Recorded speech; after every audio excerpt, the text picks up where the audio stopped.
Simon commission പോയി വന്നതിന് ശേഷമുള്ള കഥകളാണ് ഇനി നമുക്ക് പഠിക്കാനുള്ളത്. ഇന്ത്യൻ ഭരണഘടനയുടെ അടുത്ത ക്ലാസ്സിലേക്ക് ഏവർക്കും സ്വാഗതം. എന്റെ പേര് അശ്വിൻ. സൈമൺ കമ്മീഷൻ വന്നതിന് ശേഷം ഇന്ത്യയിലെ എന്താണ് ആദ്യമായിട്ടുണ്ടായത്?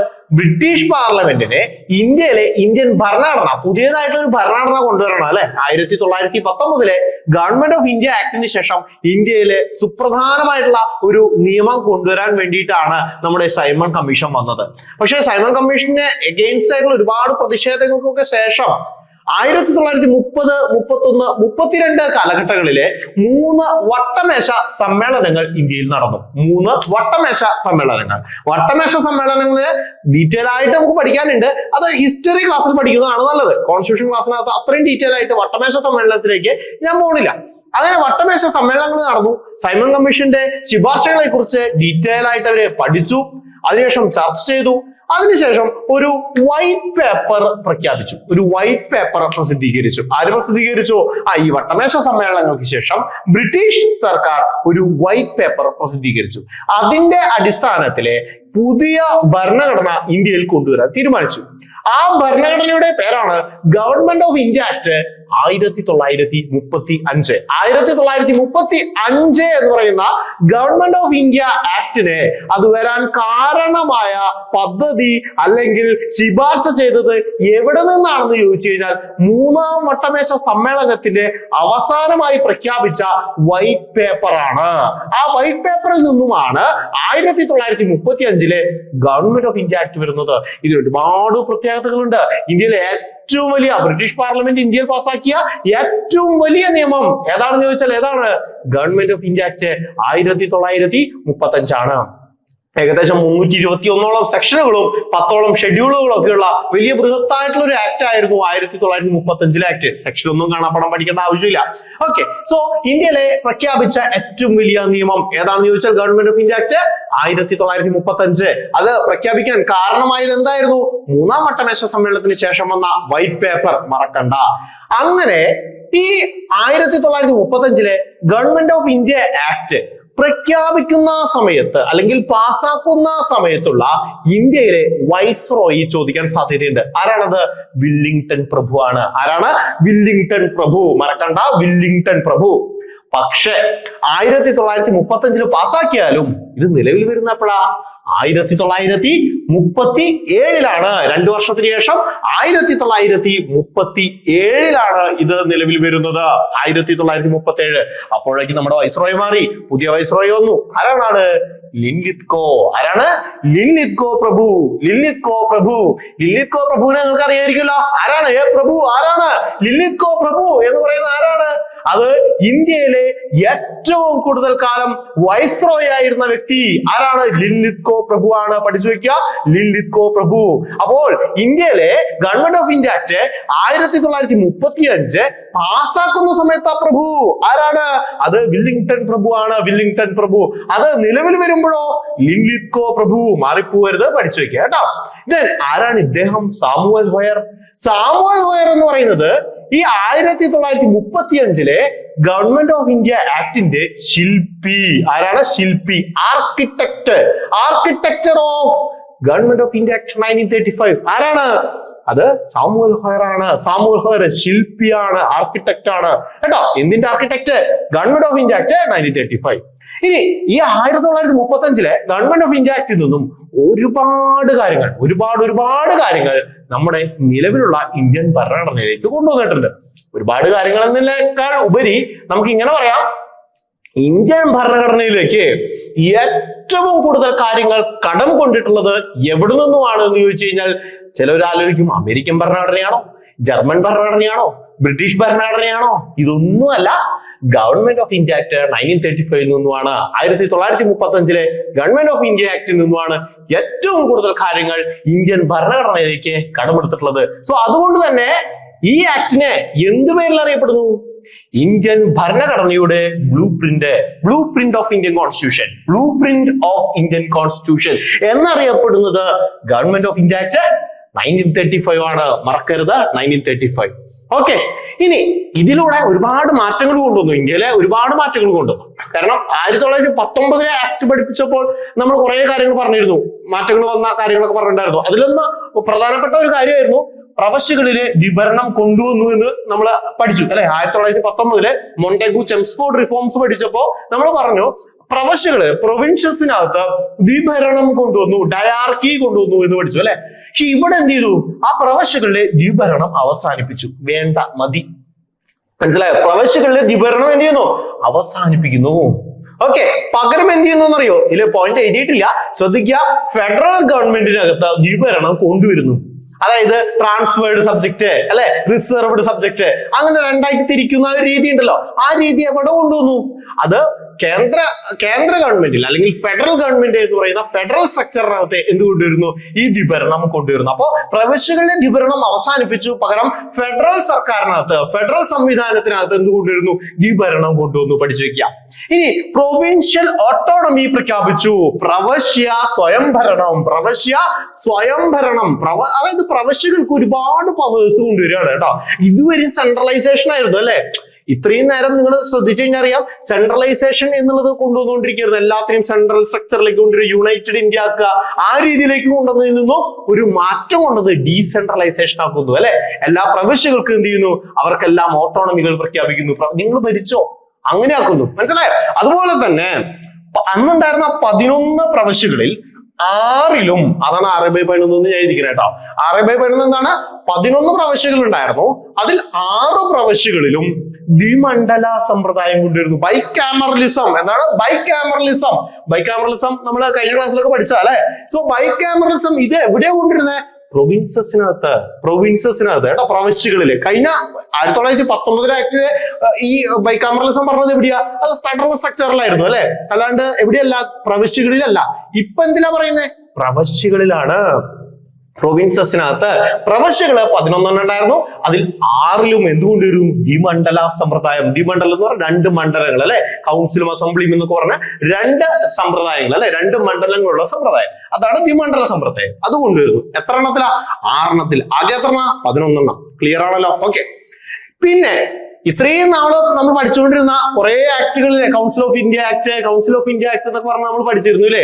ആ കൗൺസിൽ ഓഫ് ഇന്ത്യ എന്നുള്ള വേർഡ് തന്നെ നിർത്തലാക്കി. ആ കൗൺസിൽ ഓഫ് ഇന്ത്യ, അപ്പൊ ഇന്ത്യയുടെ കൗൺസിൽ എന്ന് പറയുന്ന ഒരു സംവിധാനം ഉണ്ടായിരുന്നു അല്ലെ. സെക്രട്ടറി ഓഫ് സ്റ്റേറ്റ്സ് ഭരിക്കാനായിട്ട് കുറെ ആൾക്കാരുടെ ഒരു സംഘം അല്ലെ, അതായിരുന്നു കൗൺസില്. ആ കൗൺസിൽ നിർത്തലാക്കി. ഇന്ത്യയുടെ കൗൺസിൽ നിർത്തലാക്കി. കൗൺസിൽ ഓഫ് ഇന്ത്യ എന്ന് പറയുന്നത് നിർത്തലാക്കി. ഇവിടെ എന്താ ചോദിക്കുക? കൗൺസിൽ ഓഫ് ഇന്ത്യ എന്നുള്ള പദവി അല്ലെങ്കിൽ ആ ഒരു കൗൺസിൽ നിർത്തലാക്കിയ ആക്ട് ഏതാണ്? Government of India act 1935. അപ്പൊ ഇവിടെയൊക്കെ സ്റ്റേറ്റ്മെന്റ് ആയിട്ടൊക്കെ ചോദിക്കേണ്ട ഒരുപാട് സാധ്യതകളുണ്ട് കേട്ടോ. വേണമെങ്കിൽ ഇങ്ങനെ ചോദിക്കാം. താഴെ പറയുന്നതിനകത്ത് ഗവൺമെന്റ് ഓഫ് ഇന്ത്യ ആക്ടുമായി ബന്ധമില്ലാത്തത് ഏത്, അല്ലെങ്കിൽ ശരിയല്ലാത്ത പ്രസ്താവനകൾ ഏത് എന്നൊക്കെ ചോദിക്കാം. എന്നിട്ട് അതിനകത്ത് എന്തൊക്കെ സ്റ്റേറ്റ്മെന്റ് വരാം ഇത് ചോദിക്കാം. പ്രവശ്യകളിലെ ദ്വിഭരണം അവസാനിപ്പിച്ചു. ശരിയാണോ അല്ലയോ? ശരിയാണ്. പഠിച്ചത് നമുക്ക് മനസ്സിലാവും. ഇനി വേറെ ഒരെണ്ണം പറയും, 6 പ്രവശ്യകളിൽ ദ്വിമണ്ഡല സമ്പ്രദായം കൊണ്ടുവന്നു. ശരിയാണോ അല്ലയോ? ശരിയാണ്. കൗൺസിൽ ഓഫ് ഇന്ത്യ എന്നത് നിർത്തലാക്കി. ശരിയാണോ അല്ലയോ? ശരിയാണ്. അടുത്തത് PSCയുടെ രൂപീകരണം നടത്തി. ഞാൻ പറയാൻ പോണുള്ളൂ. PSCയുടെ രൂപീകരണം നടത്തി. ശരിയാണ്. ഇമായിൽ പറഞ്ഞതെല്ലാം ശരിയാണ് അല്ലെ. സോ PSCയുടെ രൂപീകരണം നടത്തി. ഏത് PSC? നമ്മുടെ PSC, പബ്ലിക് സർവീസ് കമ്മീഷൻ അല്ലെ. പബ്ലിക് സർവീസ് കമ്മീഷന്റെ രൂപീകരണത്തിന് കാരണമായ നിയമം government of India act 1935. Public service commission. അത് എങ്ങനെയൊക്കെയുള്ള പബ്ലിക് സർവീസ് കമ്മീഷനെ കുറിച്ച് പറഞ്ഞതെന്നറിയോ? കേന്ദ്രത്തിലുള്ള പബ്ലിക് സർവീസ് കമ്മീഷൻ കൂടാതെ പ്രൊവിൻഷ്യൽ പബ്ലിക് സർവീസ് കമ്മീഷൻ, പ്രൊവിൻസസിനകത്തുള്ള പബ്ലിക് സർവീസ് കമ്മീഷൻ, അല്ലെങ്കിൽ ഒന്നിലധികം പ്രൊവിൻസുകൾ ചേർന്നിട്ട് ഒന്നിലധികം പ്രവശ്യകൾക്ക് വേണ്ടി ജോയിന്റ് പബ്ലിക് സർവീസ് കമ്മീഷൻ, ഇതെല്ലാം രൂപീകരിക്കാമെന്ന് പറഞ്ഞ ആ ശുപാർശ ചെയ്ത ആക്ട് ആണ് ഗവൺമെന്റ് ഓഫ് ഇന്ത്യ ആക്ട് 1935. PSCയുടെ രൂപീകരണം. അടുത്തതോ ഫെഡറൽ കോടതി.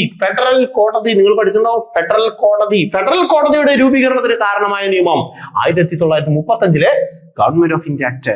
അങ്ങനെ ഫെഡറൽ കോടതികൾ പലയിടത്തും ആരംഭിച്ചതിൽ ഏറ്റവും പ്രധാനപ്പെട്ടത് ഡൽഹിയിൽ ആരംഭിച്ച ഫെഡറൽ കോടതി ഡൽഹിയിൽ ആരംഭിച്ചു. അത് പിന്നീട് 1950 ജനുവരി മാസം 28-ാം തീയതി എന്തായിട്ട് മാറി? ഇന്ത്യയുടെ സുപ്രീം കോടതിയായിട്ട് മാറി. അപ്പോ സുപ്രീം കോടതിയായിട്ട് മാറിയ 1950 ജനുവരി മാസം 28 സുപ്രീം കോടതിയായി മാറിയത് എന്താണെന്ന് ചോദിച്ചു കഴിഞ്ഞാൽ ഗവൺമെന്റ് ഓഫ് ഇന്ത്യ ആക്ട് പ്രകാരം ഡൽഹിയിൽ രൂപീകരിച്ച ഫെഡറൽ കോടതിയാണ് പിന്നീട് എന്തായി മാറിയത്? ഇന്ത്യയിലെ സുപ്രീം കോടതിയായിട്ട് മാറിയത്. മറക്കരുത് കേട്ടോ. പിന്നീടോ ബർമ. എന്താണ് ഈ ബർമ? ബർമ എന്ന് പറയുന്നത് മ്യാൻമറിന്റെ പഴയ പേര് അല്ലെ, മ്യാൻമറിന്റെ പഴയ പേര്. ആ ബർമയെ ഇന്ത്യയിൽ നിന്നും എന്ത് ചെയ്തു? എടുത്തു കളഞ്ഞു. ഓക്കെ, ബർമയെ ഇന്ത്യയിൽ നിന്നും വേർതിരിച്ച നിയമം ഏതാണ്? Government of India act 1935. ഈ 1935 ആക്ട് നിലവിൽ വരുന്നത് 1937 നിങ്ങൾക്ക് അറിയാം അല്ലെ. ലിൻലിത് കോ പ്രഭു ഇന്ത്യയിലെ വൈസ്രോയി എന്ന സമയം അല്ലെ, 1937. അപ്പൊ വേണമെങ്കിൽ ഇങ്ങനെ ചോദിക്കാം, ഇന്ത്യയിൽ നിന്നും ബർമയെ വേർതിരിച്ച വർഷം ഏത്? 1937. ഇതെല്ലാം വർഷം 1937 ആവും, കാരണം ഈ നിയമം നിലവിൽ വരുന്നത് 37 അല്ലേ. സോ 37 നിലവിൽ വന്നപ്പോഴാണ് ഫെഡറൽ കോടതി വരുന്നതും ബർമയെ ഇന്ത്യയിൽ നിന്നും വേർതിരിക്കുന്നതും ഒക്കെ. അപ്പൊ അതിനൊക്കെ വർഷം 37 പഠിച്ചു വെക്കുക കേട്ടോ. സോ ബർമയെ ഇന്ത്യയിൽ നിന്നും വേർതിരിച്ചു. അതുവരെയും മ്യാൻമർ എന്ന് പറയുന്ന ഭാഗം അല്ലെങ്കിൽ അന്നത്തെ ബർമ ഇന്ത്യയുടെ ഭാഗമായിരുന്നു. ഇപ്പോഴല്ല, നിങ്ങൾക്കറിയാം അത് 37 ഇന്ത്യയിൽ നിന്നും മാറ്റുന്നത്. ദെൻ ഒറീസ, സിന്ധ്. എന്താ പ്രത്യേകത?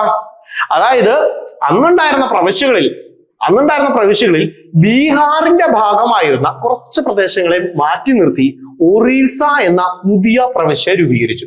അതുപോലെ തന്നെ അന്നുണ്ടായിരുന്ന ബോംബെ എന്ന് പറയുന്ന വലിയൊരു പ്രവിശ്യ, അതിൽ നിന്നും ഒരു ഭാഗത്തെ എടുത്തു മാറ്റിയത് സിന്ധ് എന്നുള്ള പുതിയ പ്രവിശ്യ രൂപീകരിച്ചു. അപ്പോൾ 1935 ഗവൺമെന്റ് ഓഫ് ഇന്ത്യ ആക്ട് പ്രകാരം 2 പുതിയ പ്രവിശ്യകൾ വന്നു. ഒന്ന് ഒറീസ, ഇന്ന് ഒഡീഷ എന്നറിയപ്പെടുന്നു അല്ലെ. 2 സിന്ധ്. ഒറീസ എന്തിന്റെ ഭാഗമായിരുന്നു? എന്ന് ബീഹാറിന്റെ ഭാഗമായിരുന്നു. സിന്ധ് ഏതിന്റെ ഭാഗമായിരുന്നു? ബോംബെയുടെ ഭാഗമായിരുന്നു. പഠിച്ചു വെക്കുക. 2 പുതിയ പ്രവിശ്യകൾ വന്നു. ഏതൊക്കെയാ? ഒറീസയും സിന്ധും. ഇനി പഠിക്കേണ്ട പോയിന്റ്, ഫെഡറൽ റെയിൽവേ അതോറിറ്റി. ഇന്ത്യയിലെ റെയിൽവേ ഭരണം നടത്തുന്നതിന് വേണ്ടി ഇന്ത്യയിൽ എന്ത് കൊണ്ടുവന്നു? ഫെഡറൽ റെയിൽവേ അതോറിറ്റി കൊണ്ടുവന്നു. അപ്പോൾ ഫെഡറൽ റെയിൽവേ അതോറിറ്റി കൊണ്ടുവരാൻ കാരണമായ നിയമം ഗവൺമെന്റ് ഓഫ് ഇന്ത്യ ആക്ട് 1935. ഒരുപാട് കാര്യങ്ങളായാലും എന്തൊക്കെയാ? കൗൺസിൽ ഓഫ് ഇന്ത്യ എന്നുള്ളത് നിർത്തലാക്കി, PSCയുടെ രൂപീകരണം, ഫെഡറൽ കോടതിയുടെ രൂപീകരണം, ബർമ ഇന്ത്യയിൽ നിന്ന് പുറത്താക്കി, അതുപോലെ ഒറീസ, സിന്ധ് എന്നീ 2 പ്രവിശ്യകൾ രൂപീകരിച്ചു, ഫെഡറൽ റെയിൽവേ അതോറിറ്റി രൂപീകരിച്ചു. പിന്നെന്താ? ഇന്ത്യയിലെ ഓഡിറ്റർ ജനറലിനെ അപ്പോയിന്റ് ചെയ്തു. ഓഡിറ്റർ ജനറൽ ഓഫ് ഇന്ത്യ ഇന്ത്യയിലെ അക്കൗണ്ട്സ് എല്ലാം പരിശോധിക്കുന്നതിന് വേണ്ടി, ഇന്ത്യയിലെ മൊത്തത്തിലെ ഓഡിറ്റ്, ഫെഡറൽ ഗവൺമെന്റിന്റെയും പ്രൊവിൻഷ്യൽ ഗവൺമെന്റിന്റെയും ഓഡിറ്റ് നിയന്ത്രിക്കുന്നതിന് വേണ്ടിയിട്ട് എന്തുകൊണ്ടുവന്നു? Auditor general of India. എന്താണ്? ഓഡിറ്റർ ജനറൽ ഓഫ് ഇന്ത്യ എന്നുള്ള പദവി കൊണ്ടുവന്നു. ഓഡിറ്റർ ജനറൽ ഓഫ് ഇന്ത്യ എന്നുള്ള പദവി കൊണ്ടുവന്ന ആക്ട് ഏതാ? അതും ഗവൺമെന്റ് ഓഫ് ഇന്ത്യ ആക്ട് 1935 ആണ്. എന്ത് പേരിൽ അറിയപ്പെടുന്നു? ഇന്ത്യൻ കോൺസ്റ്റിറ്റ്യൂഷന്റെ ബ്ലൂ പ്രിന്റ് എന്ന് അറിയപ്പെടുന്നു അല്ലെ. ഓക്കെ, അതുപോലെ തന്നെ RBI, reserve bank of India. ഇന്ത്യയിലെ റിസർവ് ബാങ്ക് ഓഫ് ഇന്ത്യ കൊണ്ടുവന്നതും എന്താണ്? ഈ ആക്ടിന്റെ ശുപാർശ പ്രകാരമാണ്. RBI ആക്ട് ഒക്കെ വേറെ ഉണ്ട് കേട്ടോ. Reserve bank of India act ഒക്കെ വേറെ ഉണ്ട്. അതിലാണ് ഇതിന്റെ നോംസും റൂൾസും ഒക്കെ പറയുന്നത്. പക്ഷേ റിസർവ് ബാങ്ക് ഓഫ് ഇന്ത്യ എന്നുള്ളൊരു ബാങ്ക് വേണം, ഇന്ത്യക്കൊരു സെൻട്രൽ ബാങ്ക് വേണം എന്നുള്ള രീതിയിൽ ശുപാർശ ചെയ്ത നിയമം ഏതാണെന്ന് ചോദിച്ചാൽ അത് ഗവൺമെന്റ് ഓഫ് ഇന്ത്യ ആക്ട് 1935 ആണ് അല്ലെ.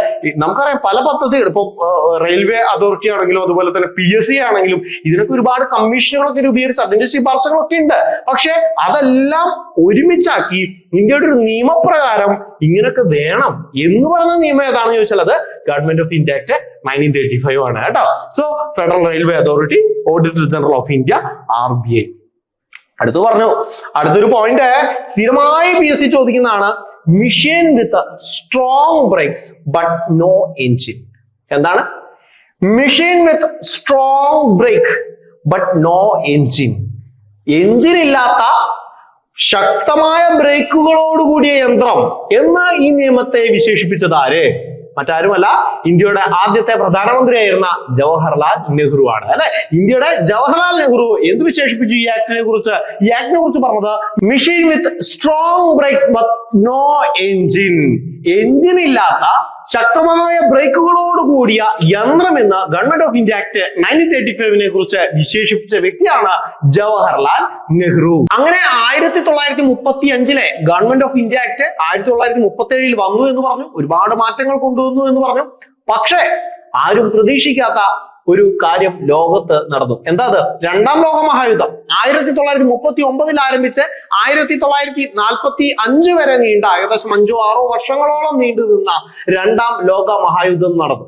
അപ്പോൾ ബ്രിട്ടൻ ഉൾപ്പെടെയുള്ള യൂറോപ്യൻ ശക്തി കേന്ദ്രത്തിനകത്തേക്ക് ഉണ്ടായിരുന്ന ഒരുപാട് രാജ്യങ്ങൾ, കോളനികളായിട്ട് വെച്ചിട്ടുണ്ടായിരുന്ന ഇന്ത്യ ഉൾപ്പെടെയുള്ള ഒരുപാട് രാജ്യങ്ങൾക്കകത്ത് അവിടെ സ്വാതന്ത്ര്യ സമരം നടക്കുകയും ചെയ്യുന്നു. ഒരു വശത്ത് ലോക മഹായുദ്ധം നടക്കുകയും ചെയ്യുന്നു.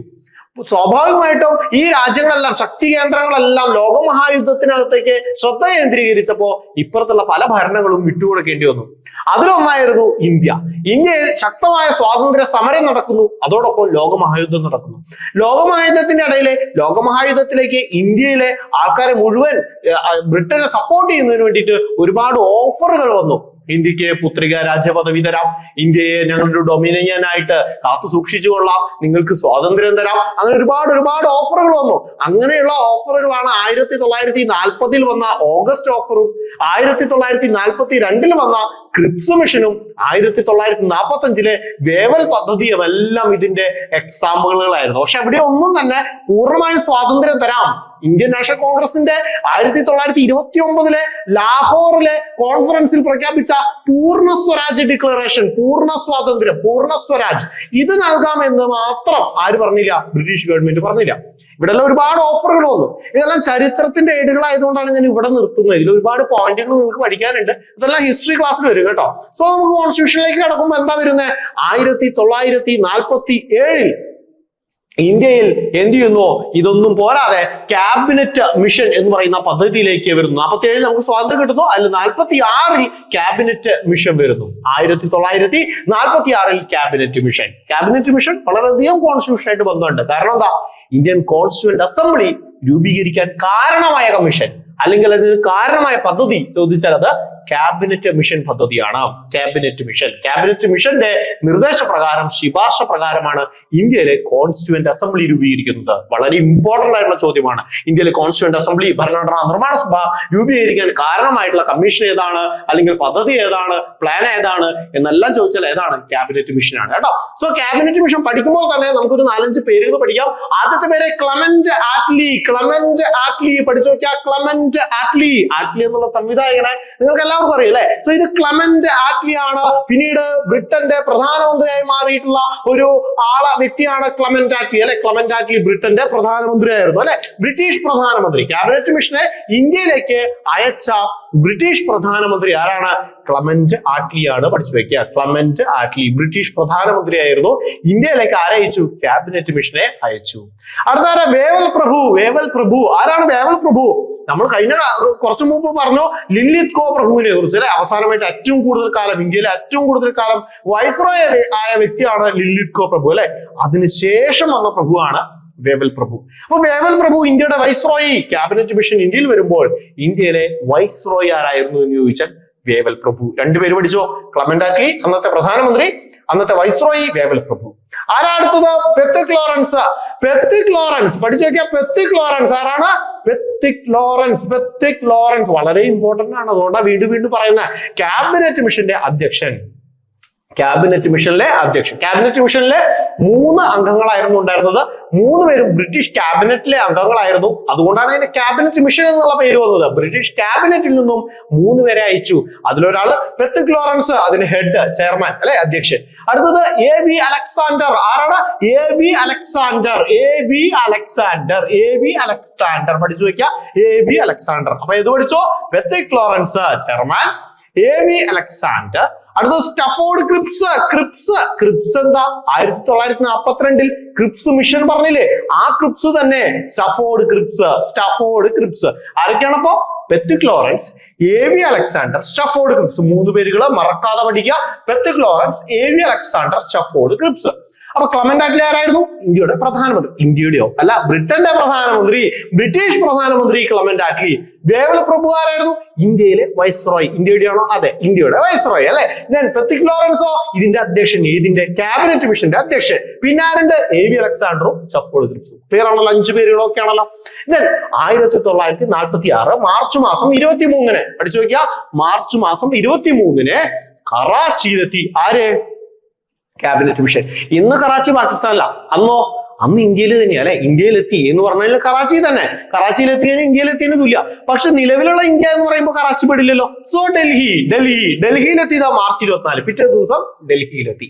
ഓക്കെ, നിലവിലെ ഇന്ത്യയിൽ ക്യാബിനറ്റ് മിഷൻ എത്തിച്ചേർന്ന എന്നാ 1946 മാർച്ച് 24. പക്ഷെ അന്ന് ഇന്ത്യയിൽ എത്തിയെന്ന് പറഞ്ഞാൽ കറാച്ചിയിൽ എത്തിയാൽ മതി. അത് 1946 മാർച്ച് 23 പഠിച്ചു വയ്ക്കുക. അതിനുശേഷം അതിന്റെ റിപ്പോർട്ട് സമർപ്പിച്ചത് മെയ് 16. 1946 മെയ് മാസം 16 തീയതി എന്ത് ചെയ്യുന്നു? റിപ്പോർട്ട് സമർപ്പിക്കുന്നു. 1946 മെയ് മാസം 16 ക്യാബിനറ്റ് മിഷൻ റിപ്പോർട്ട് സമർപ്പിച്ചു. ഇനിയോ എന്തായിരുന്നു ആ റിപ്പോർട്ടിലെ പ്രധാനപ്പെട്ട 3 കാര്യങ്ങൾ? അതിലൊരു കാര്യം ഓൾറെഡി നിങ്ങൾ പഠിച്ചു. ഭരണഘടനാ നിർമ്മാണ സഭ രൂപീകരിക്കുക, കോൺസ്റ്റിറ്റ്യൂവന്റ് അസംബ്ലി രൂപീകരിക്കുക, ഭരണഘടനാ നിർമ്മാണ സഭ രൂപീകരിക്കുക. അതാണ് പ്രധാനപ്പെട്ട ഒരു പോയിന്റ്. രണ്ടാമത്തെ പോയിന്റ്, ഒരു ഇന്ററിം ഗവൺമെന്റ് രൂപീകരിക്കുക. ഇന്ററിം ഗവൺമെന്റ്, ഇടക്കാല സർക്കാർ അല്ലെ, ഇടക്കാല സർക്കാർ രൂപീകരിക്കുക. ഒരു ഇടക്കാല സർക്കാർ രൂപീകരിക്കുക എന്നുള്ള ആവശ്യം ആര് പറഞ്ഞു? ക്യാബിനറ്റ് മിഷൻ പറഞ്ഞു. പിന്നെന്ത് പറഞ്ഞു? എത്രയും പെട്ടെന്ന് സ്വാതന്ത്ര്യം കൈമാറുക അല്ലെ. ലോകമഹായുദ്ധം അവസാനിച്ചു. ഇന്ത്യയിലാണെങ്കിൽ സ്വാതന്ത്ര്യ സമരം ഭയങ്കര അതിന്റെ മാക്സിമം സ്ട്രെങ്ത്തിൽ എത്തിക്കൊണ്ടിരിക്കുക അല്ലെ. ക്വിറ്റ് ഇന്ത്യ മൂവ്മെന്റ് ഒക്കെ കഴിഞ്ഞ് വളരെ സ്ട്രോങ് ആയിട്ട് ഇവിടെ അജിറ്റേഷൻസ് എല്ലാം നടന്നുകൊണ്ടിരിക്കുന്ന സമയം. ഈ ലോകമഹായുദ്ധം കഴിഞ്ഞോടുകൂടി ഡീകോളനൈസേഷൻ എങ്ങനെയെങ്കിലും രാജ്യങ്ങളെ വിട്ടുകളഞ്ഞാൽ മതി എന്നായി. കാരണം ഇന്ത്യ പോലുള്ള രാജ്യത്തിൽ നിന്നൊക്കെ ചൂഷണം ചെയ്യാവുന്നതിന്റെ മാക്സിമം എടുത്ത് കൊണ്ടുപോയി കഴിഞ്ഞു ഈ ലോകമഹായുദ്ധത്തിന്റെ സമയത്ത്. ഇന്ത്യയിലാണെങ്കിൽ കംപ്ലീറ്റ്ലി എന്താണ്, ഭക്ഷണമില്ല, പണമില്ല, തുണിയില്ല, അങ്ങനെ തുടങ്ങി ആകെ പ്രശ്നങ്ങളാണ് ഇന്ത്യയിലെ ജനങ്ങൾക്ക്. ആ ഒരു സമയത്താണ് ഇനി ഇന്ത്യ ഭരിച്ചിട്ട് കാര്യമില്ല. ഇന്ത്യ ഭരിക്കുക എന്ന് പറയുമ്പോൾ തന്നെ പൈസ വെറുതെ ചെലവാക്കുക എന്നുള്ളതിന് മാത്രമേ ഉള്ളൂ. ഇനി ഒന്നും ഇവിടുന്ന് എടുക്കാനില്ല. ആ ഒരു സമയത്ത് ഇനിയിപ്പോ വിട്ടുകളയാം എന്ന് വിചാരിക്കുന്ന സമയത്ത് പക്ഷെ ബ്രിട്ടീഷുകാർ ഒരു കാര്യം ചെയ്തു. വെറുതെ അങ്ങോട്ട് വിട്ടിട്ട് പോവല്ല, പകരം ഇന്ത്യയിലെ ഒരു നല്ല നേതൃത്വത്തിന്റെ കയ്യിലേക്ക് ഇന്ത്യയുടെ ഭരണം കൊടുത്തിട്ട് പോവുക എന്നുള്ളൊരു ലക്ഷ്യം അവർക്കുണ്ടായിരുന്നു. അങ്ങനെയാണ്, അതുകൊണ്ടാണ് ഈ ക്യാബിനറ്റ് മിഷനും കാര്യങ്ങളൊക്കെ വന്ന് ഇന്ത്യയിൽ കോൺസ്റ്റിറ്റ്യൂവന്റ് അസംബ്ലി രൂപീകരിക്കാനൊക്കെ ശ്രമിച്ചത്. അങ്ങനെ എത്രയും പെട്ടെന്ന് സ്വാതന്ത്ര്യം കൈമാറുക എന്നുള്ളതും ആര് പറഞ്ഞു? ക്യാബിനറ്റ് മിഷൻ പറഞ്ഞു. ക്ലിയർ ആണല്ലോ. അപ്പൊ ക്യാബിനറ്റ് മിഷൻ ഇത്രയും പോയിന്റ് ആണ് പഠിക്കേണ്ടത്. ഇത് ക്യാബിനറ്റ് മിഷന്റെ പോയിന്റ് അല്ല, ഞാൻ പറയാം. ഓക്കെ, അങ്ങനെ ഈ ക്യാബിനറ്റ് മിഷൻ പോയതിനു ശേഷം അന്നത്തെ പ്രധാനമന്ത്രി പറയുന്നു, അവിടുത്തെ ബ്രിട്ടീഷ് പ്രധാനമന്ത്രി പറയാണ്, ഇന്ത്യയിലെ എത്രയും പെട്ടെന്ന് സ്വാതന്ത്ര്യം കൈമാറണ്ടേ, വെറുതെ കൈമാറിയ പോരാ. കാരണം എന്താ? ഇന്ത്യയിൽ ആകെ പ്രശ്നമാണ്. ഇന്ത്യയിൽ ആഭ്യന്തര യുദ്ധം തുടങ്ങി അല്ലെ. ഇന്ത്യയിലെ കോൺഗ്രസും മുസ്ലിം ലീഗും 2 ചേരികളായി നിന്നുകൊണ്ട് അവിടെ സമരങ്ങൾ മുറുകുകയാണ് അല്ലെ. ഒരു സ്ഥലത്ത് പാകിസ്ഥാൻ വാദം അല്ലെ, പാകിസ്ഥാൻ വേണം എന്ന് പറയുന്ന ഒരു വാദം വരുന്നു. ഇന്ത്യ മൊത്തത്തിൽ ഒരുമിച്ച് നിൽക്കണം എന്ന് പറയുന്നു. പല നാട്ടുരാജ്യങ്ങളും ഒറ്റയ്ക്ക് നിൽക്കണം എന്നുള്ള ആവശ്യങ്ങളും ഉന്നയിച്ചു തുടങ്ങി. ഇന്ത്യയും വേണ്ട, പാകിസ്ഥാനും വേണ്ട, ഞാൻ ഒറ്റയ്ക്ക് നിന്നോളാം എന്നുള്ള രീതിയിലുള്ള ആവശ്യങ്ങളെല്ലാം നടന്നുകൊണ്ടിരിക്കുകയാണ്. സോ പെട്ടെന്ന് അങ്ങോട്ട് എന്ത് ചെയ്യാ, വെറുതെ ഇൻഡിപെൻഡൻസ് കൊടുത്തതിന് ശരിയാവില്ല. പക്ഷെ ക്ലെമന്റ് ആറ്റ്ലി അന്ന് പറഞ്ഞു 1948 ജൂൺ 30 ഇന്ത്യക്ക് സ്വാതന്ത്ര്യം കൊടുക്കാം എന്ന് പറഞ്ഞു. എന്താ പറഞ്ഞേ? ഈ ഡേറ്റ് കേട്ടിട്ടില്ല നിങ്ങൾ? 47 ഓഗസ്റ്റ് 15 കേട്ടിട്ടുണ്ട് അല്ലെ.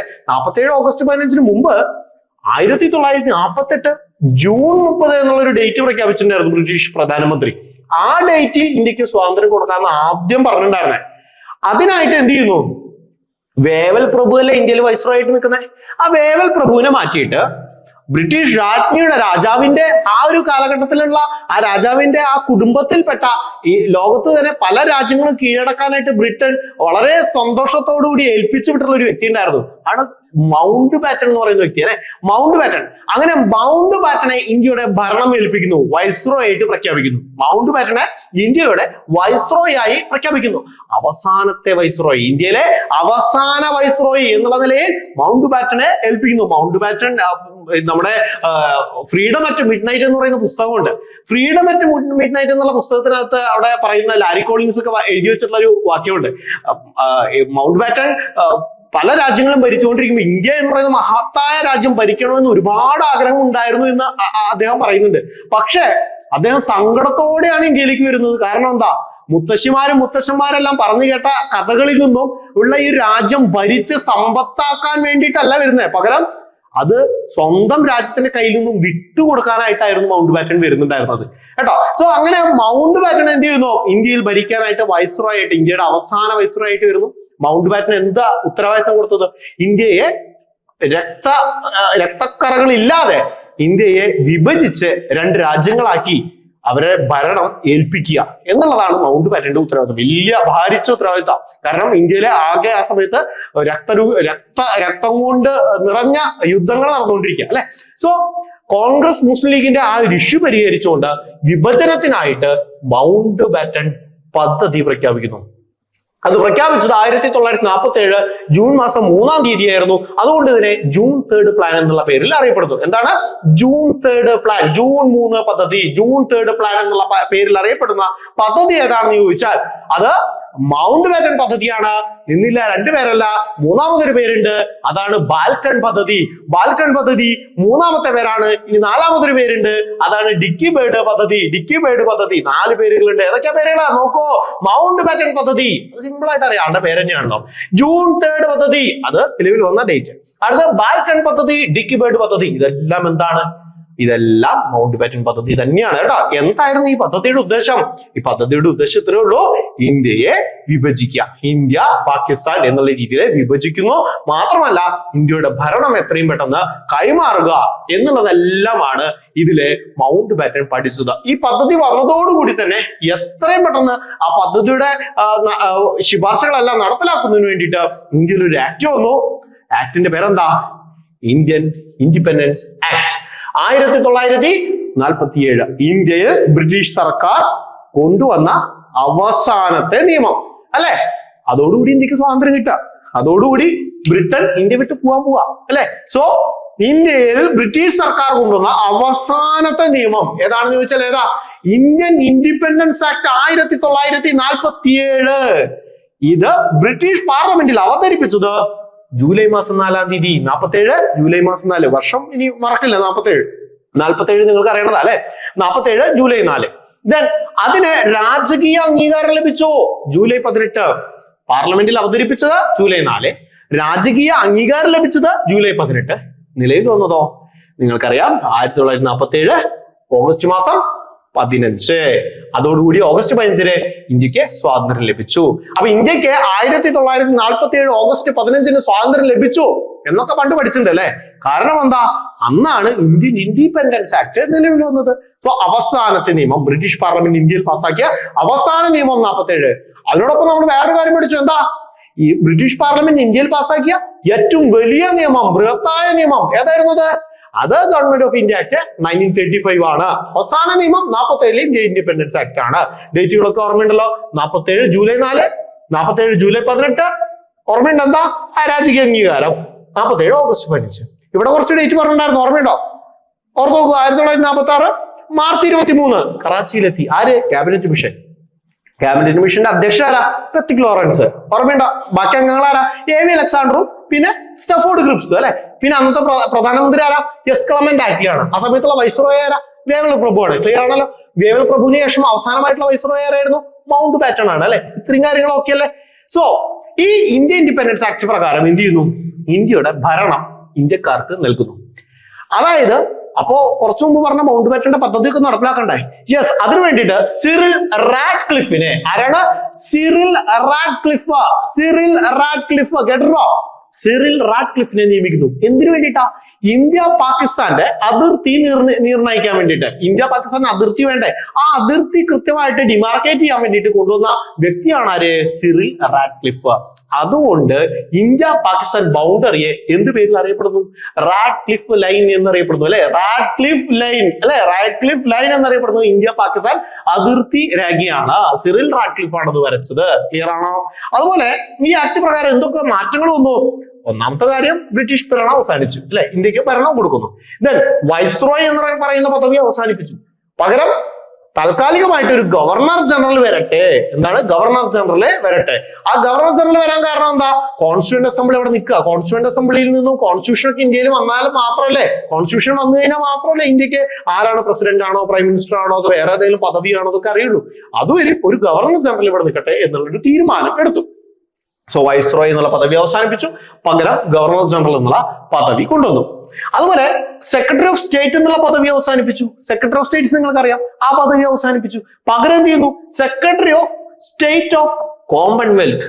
ബ്രിട്ടനിൽ നിന്നും ഡീകോളനൈസ് ചെയ്തിട്ടുള്ള രാജ്യങ്ങളുടെ ഒരു സംഘടനയാണ് കോമൺവെൽത്ത്. ആ കോമൺവെൽത്തിന്റെ ഒരു സെക്രട്ടറി ഓഫ് സ്റ്റേറ്റ് ഉണ്ട്. അപ്പോ നിലവിലുള്ള സെക്രട്ടറി ഓഫ് സ്റ്റേറ്റിന്റെ പദവി ആ ഒരു പ്രവർത്തനങ്ങളെല്ലാം മാർക്ക് കൊടുത്തു. കോമൺവെൽത്തിന്റെ സെക്രട്ടറി ഓഫ് സ്റ്റേറ്റിനെ കൈമാറി. ക്ലിയർ ആണല്ലോ. ദെൻ ഇന്ത്യയുടെ ചക്രവർത്തി, എംപറർ ഓഫ് ഇന്ത്യ എന്ന് പല രേഖകളിലും കൊടുത്തിട്ടുണ്ടായിരുന്നു.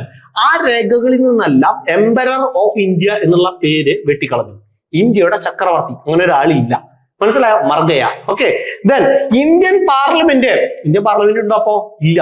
സോ പകരം എന്ത് ചെയ്തു? കോൺസ്റ്റിറ്റ്യൂന്റ് അസംബ്ലിയെ താൽക്കാലികമായിട്ട് ഇന്ത്യൻ പാർലമെന്റ് ആയിട്ട് പ്രഖ്യാപിച്ചു. മനസ്സിലായോ? കോൺസ്റ്റിറ്റ്യൂന്റ് അസംബ്ലി എന്ത് ചെയ്യുന്നു? ഇന്ത്യൻ പാർലമെന്റ് ആയിട്ട് പ്രഖ്യാപിക്കുന്നു. ഇനി ഇവിടെ ഒരു പ്രശ്നം വീണ്ടും വന്നു. ഇന്ത്യ യുണൈറ്റഡ് ആണോ അല്ലയോ? പാകിസ്ഥാൻ മാത്രമാണോ? ഇന്ത്യയും പാകിസ്ഥാനും മാത്രമാണോ? അല്ല. ഇവിടെ ഒരു പോയിന്റ് ഉണ്ട്. ഇന്ത്യ ഇൻഡിപെൻഡൻസ് ആക്ടിനകത്ത് പറയുന്ന പ്രധാനപ്പെട്ട ഒരു ശുപാർശ എന്ന് പറയുന്നത് ഇന്ത്യയിലെ നാട്ടുരാജ്യങ്ങൾക്ക് വേണമെങ്കിൽ പാകിസ്ഥാനോടൊപ്പം കൂടാം. പാകിസ്ഥാന്റെ കോൺസ്റ്റിറ്റ്യൂഷൻ ഉണ്ട്, വേണമെങ്കിൽ അത് അംഗീകരിക്കാം. അല്ലെങ്കിലോ ഇന്ത്യയോടൊപ്പം കൂടാം. ഇതും അല്ലെങ്കിലോ സ്വതന്ത്ര രാജ്യമായിട്ട് നിൽക്കാം.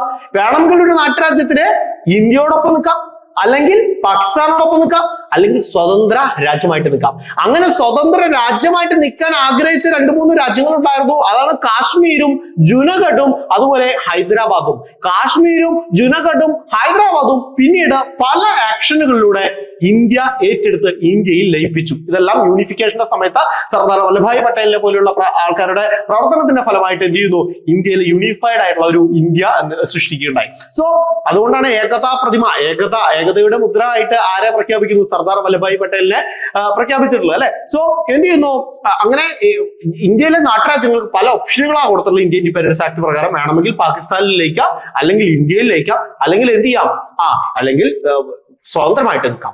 അതുപോലെ തന്നെ കോൺസ്റ്റിറ്റ്യൂന്റ് അസംബ്ലിക്ക് ഒരുപാട് പവറുകൾ കൊടുത്തിട്ടുണ്ട്. കോൺസ്റ്റിറ്റ്യൂന്റ് അസംബ്ലിയോട് പറഞ്ഞു, നിങ്ങൾ വേണമെങ്കിൽ നിങ്ങൾ സ്വന്തമായിട്ട് എന്ത് നിയമമാണെങ്കിലും ഉണ്ടായിരിക്കും. അതുപോലെ ബ്രിട്ടീഷ് ഗവൺമെന്റ് ഒരുപാട് നിയമങ്ങൾ നിങ്ങൾക്ക് ഉണ്ടാക്കി തന്നിട്ടുണ്ട്. ആ നിയമങ്ങൾ വേണമെങ്കിൽ കണ്ടിന്യൂ ചെയ്തോ, വേണ്ടെങ്കിൽ വേണ്ട.